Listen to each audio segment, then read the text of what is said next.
Reka nongere ngo suze cyane ukurikiye Davis Entertainment. Reka nkubwire ngo komeza ugira ibihe byiza aho waba uherereye hose, haba mu Rwanda cyangwa se hanze yarwo. Turagarutse n'amakuru yacu, n'amakuru y'imyidagaduro tugenda tubagezaho buri uko bukeye n'uko bwije, kugira ngo tumenye uko bihagaze muri isi y'imyidagaduro. Mu makuru y'ingufitiye rero uyu munsi ndaza kubwira ko umuhanzi Taiwacu Bruce Melody binyuze muri society ya 1.55 batangiye kugerageza amayeri yo kutazongera kuvugisha itangazamakuru ryo mu Rwanda, ahubwo bakajya bibaza bakanisubiza. Ibi byose rero bimeze nk'urujijo, uraje ubisobanukirwe muri aya makuru. Ndetse muri iyi nkuru ndaza kubwira ko umushoramari mu muziki nyarwanda Bugingo Boni wamamaye nka Junior Giti usanzwe ufasha umuhanzi Chris Ize, birimo biravugwa ko yaba ari mu biganiro na Fred Chibo ngo amusinyishe.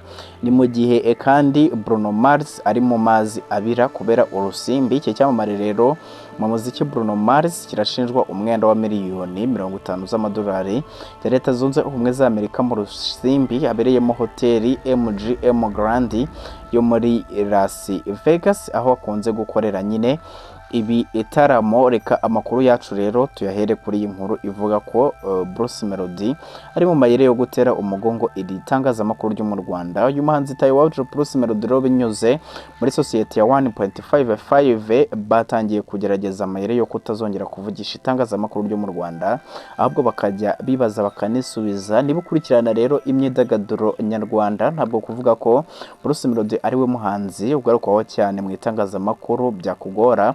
Bruce Melody rero yagaragaje ko afite ubushobozi bwo kumara umwaka ari imbere mu binyamakuru. Ibi rero ubanza ari byo byamuteye gutera umugongo itangazamakuru muri rusange, ahubwo agashinga irye. Kuri ubu rero umuhanzi Bruce Melody abifashijwemo na 1.55 abarizwamo batangiye gushyira mu bikorwa byo kutavugisha itangazamakuru nyarwanda, ahubwo bagashinga umuyoboro wabo wa YouTube, aho bazajya nyine bibaza bakanisubiza.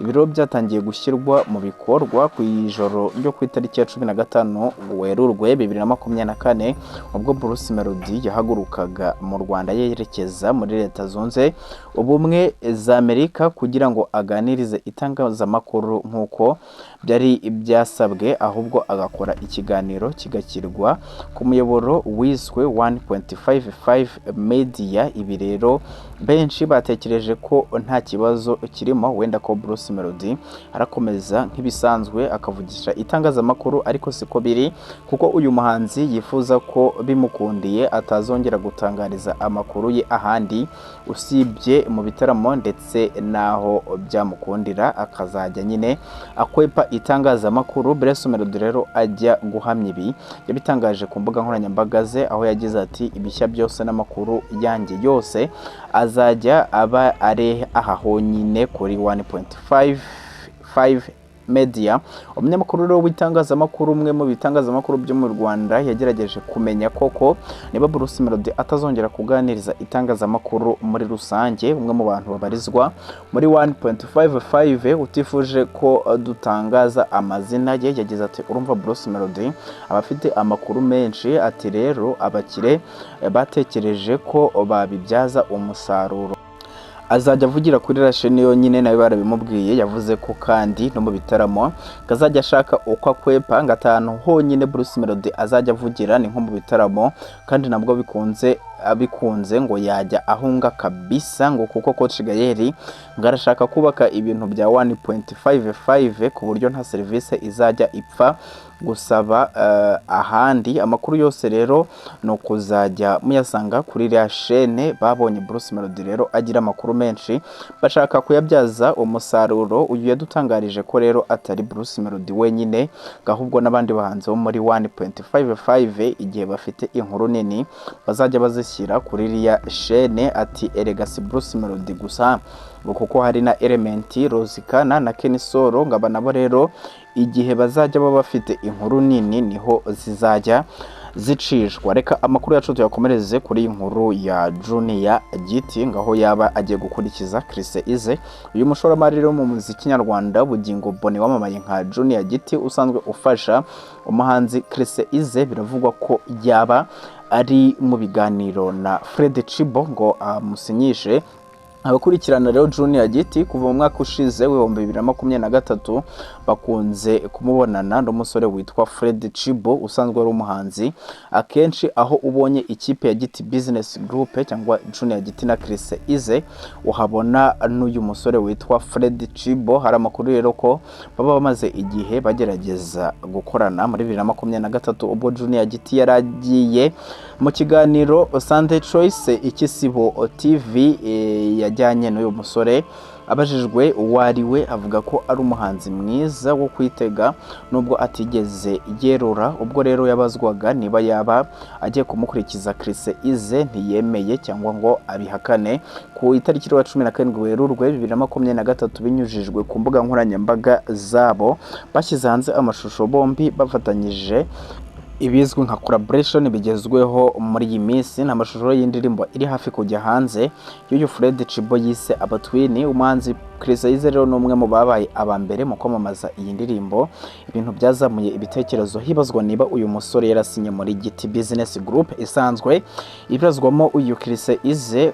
Ubwo rero twageragezaga gushaka amakuru kuri iyi nkuru, twagerageje kuvugisha aba bombi ngo hamenyekane ikishe inyuma y'imikoranire. Ubwo twahamagaraga Junior Giti ku murongo wa telefone ntibyakunze ko tumufatisha. Icyo kora twaganariye na Fred Chibo. Mu kiganiro uyu musore yagiranye n'itangazamakuru yahakanye amakuru avuga ko yamaze gusinya muri Giti Business Group, avuga ko ari inshuti ze za hafi gusa. Uyu Fred Chibo rero yagize ati oya ntabwo nasinye muri Giti Business Group, ngahubwo yaba Junior Giti na Chris Ize bose ni inshuti zanjye za hafi. Abantu rero benshi bakunze kubivuga ko nasinye muri iyi nzu ariko siko bimeze rwose, n'abantu banjye ariko ibyo gusinya byo nanjye mbyumva ku mihanda gusa. Chibo rero Fred abajijwe niba ibiganiro byarigeze kubaho yariye indimi. Ibintu rero bica amarenga ku biganiro byaba kuri ibi biganiro niba byaba byarabayeho cyangwa se n'ubu bikaba bigikomeje. Yagize ati rero ibyo kuba ibiganiro byarabayeho cyangwa se bitarabayeho byo ntabwo nabivugaho kuko bibaye twazabitangaza, gusa icyo navuga nuko turi inshuti kandi bamfasha igishoboka cyose. Amakuru rero akomeza kugera kuri Davis Entertainment aravuga ko aba bombi bamaze igihe baganira ku mikoranire ariko bakagorwa no ko Junior Giti yifuza kubanza kugeza kure Chris Ize, akaba atekereza ko rero abafatanyije ari babiri byatuma imbaraga zigabanuka. Reka amakuru yacu tuyakomereze kuri inkuru ya Bruno Mars. Ari mu maza birakubera urusimbi. Iki cyamamare mu muziki rero Bruno Mars arashinjwa umwenda wa miliyoni zigera kuri 50 z'amadolari ya Leta Zunze Ubumwe za Amerika mu rusimbi abereye mu hoteli MGM Grand i Las Vegas aho akunze gukorera ibitaramo. Uyu Peter Jen rero umwanditsi w'indirimbo akaba n'umuhanzi wamamaye ku izina rya Bruno Mars yongeye kugarukwaho cyane nyuma y'amakuru akomeje kumutangazwaho y'umwenda w'akayabo ka miliyoni 50 z'amadolari arimo kubera urusimbi. Ubusanzwe rero uyu muhanzi wamamaye mu ndirimbo nka Marry You, Lazy Song, Gorilla n'izindi asanzwe aziho kuba yifitiye ingeso yo gukunda gukina urusimbi cyane ku buryo bamwe banavuga ko yabaye imbata y'uyu mukino cyangwa se gambling addict. The New York Times rero yatangaje ko hoteli izwi cyane muri Amerika yitwa MGM Grand izwiho kuberamo ibitaramo by'abahanzi bakomeye, ikagira rero na casino n'indi mikino nyine igiye itandukanye y'urusimbi bica ibintu rero muri Las Vegas. Iyi hoteli rero niyo yatangaje ko umuhanzi Bruno Mars amaze igihe abarimo umwenda wa miliyoni 50 z'amadolari yagurijwe akina urusimbi muri iyi hoteli. Anasanzwe rero akunze kugiririmba mo. Bruno Mars rero arimo gushinjwa n'iyi hoteli iri deni. MGM Grand rero ivuga ko muri 2016 aribwo bagiranye amasezerano na Bruno Mars yo kuzajya aza gucuranga muri iyi hoteli muri weekend ndetse ku mwaka. yishyurwaga miliyoni 90 z'amadolari kuva muri 2016 rero yatangiye kujya akorerayo ibitaramo ngo yagiye nyine ahakinira n'urusimbi akanayiguza amafaranga menshi yo kurushoramo mu bihe bitandukanye. rero Bruno Mars ngo yagujije iyi hoteli amafaranga yo gukina mu rusimbi buri gihe rero uko yazaga gukoreramo igitaramo ku buryo yose uyabaze agera kuri miliyoni 50 z'amadolari. iyi hoteli rero yabwiye itangazamakuru ko yagerageje kwishyuza uyu muhanzi nyamara akinangira. kugeza ubu rero bafashe umwanzuro wo kuba bagiye kumujyana mu nkiko natishyura mu maguru mashya. iyi hoteli rero irateganya kumujyana mu nkiko natayishyura mu gihe cya vuba. aya makuru rero agiye hanze hashize igihe itsinda Sonic ririmo Anderson Paak ryafashaga Bruno Mars kuririmba no gucuranga ritangaje ko impamvu ritagikorera muri MGM Grand ngaruko batakishyurwa kubera ibibazo Bruno Mars afitanye n'iyi hoteli izwiho kuba iwabo w'imikino y'amahirwe n'urusimbi. reka ngushimira abanye natwe amakuru yacu uyu munsi nkwibutsa ko iyi ari Davis Entertainment ari bwa mbere dusuye. ushobora gukanda subscribe kugira ngo tujye tubana mu makuru agiye atandukanye tugenda tubagezaho buri uko bukeye nuko bwije. turabakunda cyane.